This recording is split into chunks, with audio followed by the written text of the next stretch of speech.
we talked you through the guest list a little earlier in the program as well. 142 people here, business leaders, very union heavy, of course, in government as well, both state, local and federal. But who's not here? Well, Restaurant and Catering Australia CEO Belinda Clarke.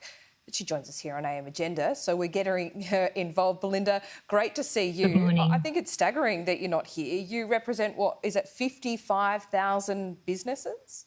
Yeah, to be honest, I was waiting for my ticket right up to the last minute and I didn't cancel everything until late last night. So I too was really hoping I'd be there. But yes, we represent 55,000 venues. And what that means is venues that are very small venues, hole-in-the-wall cafes, all the way up to your very large venues. So a huge portfolio to be able to represent. So it's a very big missed opportunity. Yeah, OK. So if you were here, what would you be saying? What's your top three? So top three, I think that we have to be very realistic. Onshore and offshore, 3 each. Which one can I go with? Onshore, I think we definitely know that there's a huge cohort of missed opportunity when it comes to those mature workforce. I think all Aussies deserve to learn and continued learning. I'd love to see some accredited micro-credentials to fill those skills gaps.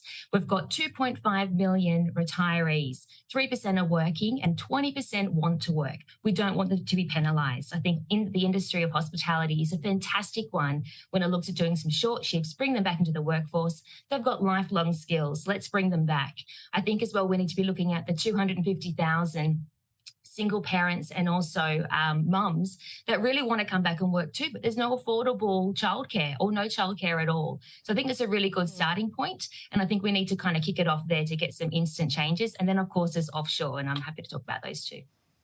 Yeah, first, let's talk about these untapped areas, if you like. That is getting more pensioners back into work and more women into work. I mean, I feel like these two issues have been talked about for so long with no action.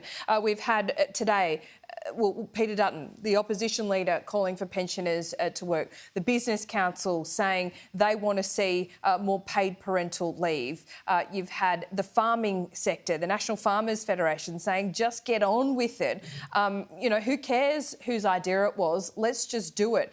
What's your sense? I know you're not here, but you speak to everyone in government. I'm sure you're hounding them for a ticket. I don't know why that didn't happen. But anyway, is your sense that these things will happen? They just need, you know, a bit of sparkle and shining light around it, and the government will do it in their own time? I do think these are some really quick, easy wins, and I think that we need to be really hopeful that that is going to happen. Word on the street, and I have been a part of all the roundtables coming up to today's two-day summit. I don't know why I wasn't invited, but we'll move on from there. But I really do think that we need some quick, easy wins. Let's be honest, we're coming up to Christmas time. Now, we're talking about all the costs of increasing, of doing business, rent, food, electricity. If we don't have staff to be able to bring in the revenue, they can't make ends meet. We're coming up to the time of the year where they need to be able to make money. So it's critical that we find some very quick, fast turnarounds. Belinda, we talked about skills. There's a massive TAFE announcement. Anthony Albanese dropped this in his opening speech at this summit. $1.8 billion, 180,000 fee-free places. Is that going to help you?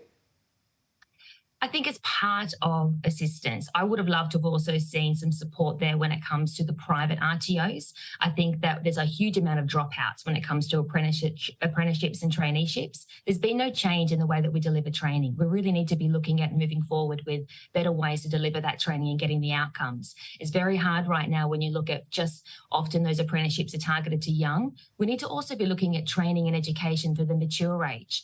What support can we put there to help people to re-enter our industry, get some skills? And they're not always the long-term 4-year, 3-year, 2-year courses. We need to be really just honing down to what they need and then helping them. So I love the announcement. I do think it's a fancy title. I don't think it's the answer, is probably... but I want the support. I really want to make sure we do get kids in and we get mature in and we do get some skilled people. But that's a long-term strategy, not a short-term strategy.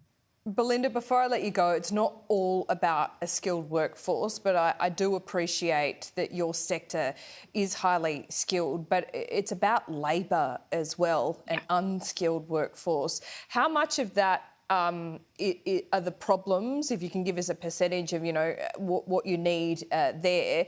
And is it migration from your perspective? Is that the answer?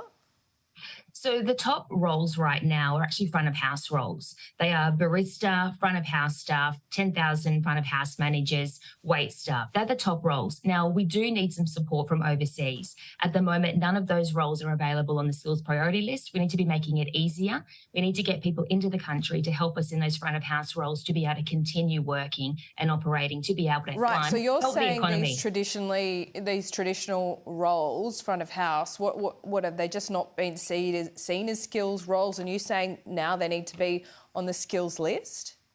Well, I'm saying at the moment to be able to get some quick fixes, we had 100,000 people leave our industry through COVID. They either went back home overseas or they moved into other areas. So it's a massive gap to have 100,000. Even today on Seek, it's 102,000 positions are available in hospitality. Now, that's a huge amount of jobs to be filled in a very short amount of time. So I think that we need to be looking at opportunities for permanent migration, for pathways to be able to get people to come in overseas for lifelong possible support here and working and supporting our industry again.